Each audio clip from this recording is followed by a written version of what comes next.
General Neller, would you agree that taking down a site is not going to solve this problem? I would agree with that, Senator. It's only a symptom. I think it's really important that we recognize that this isn't a digital problem, it's not a social media problem, it's not Facebook's problem, that's a whack-a-mole approach. And we've tried it in the past. It doesn't work. This is a conduct problem, it's a criminal problem, and unfortunately, it's a cultural problem.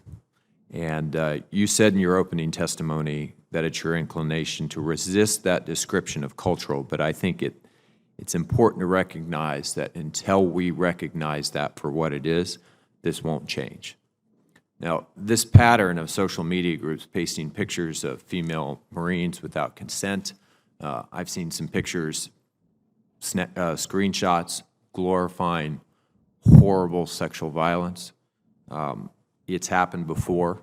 I've got an article here from 2014. I won't share it with you because I don't want to share the Marine's name, but she said, I was freaked out. I wouldn't even look at it at first. I have all of my social media set up so it's private, so I was really confused how in the world they got a photo of me. I was terrified of the comments I was going to be receiving. And then subsequent comments were not only overtly sexual, but some threatened sexual violence. So you have asked for the trust of female Marines. You have asked for the trust of survivors.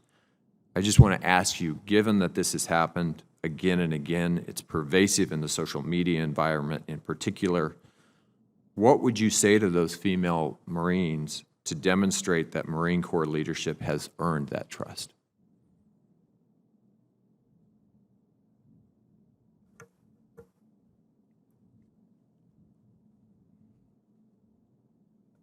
That's why I'm asking them to trust me, because my ability to sit there and say, I've earned your trust, because we haven't gotten after this. I acknowledge that. But I can't get after it if they don't become part of the solution. And I know that's a big ask, because as you rightfully mentioned, if they're out there within these venues, all the haters will be back there attacking them again tenfold. Yeah. And I think that's part of the problem. It's the worst part of retribution and cyberbullying, that if you make a comment, that you end up getting shouted down or threatened or all the hate.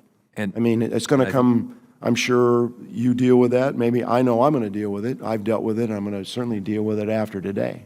Big part of that problem, and you mentioned this, is anonymity.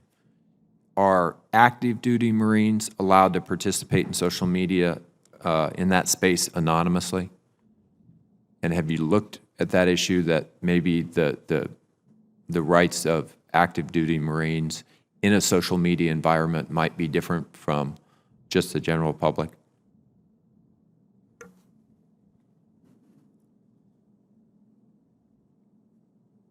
This is where it gets difficult, and I would ask that we get with the lawyers, because I'm not an attorney, but it becomes an issue of free speech. Sure. And as the Secretary said, what is criminal and what is not? What is a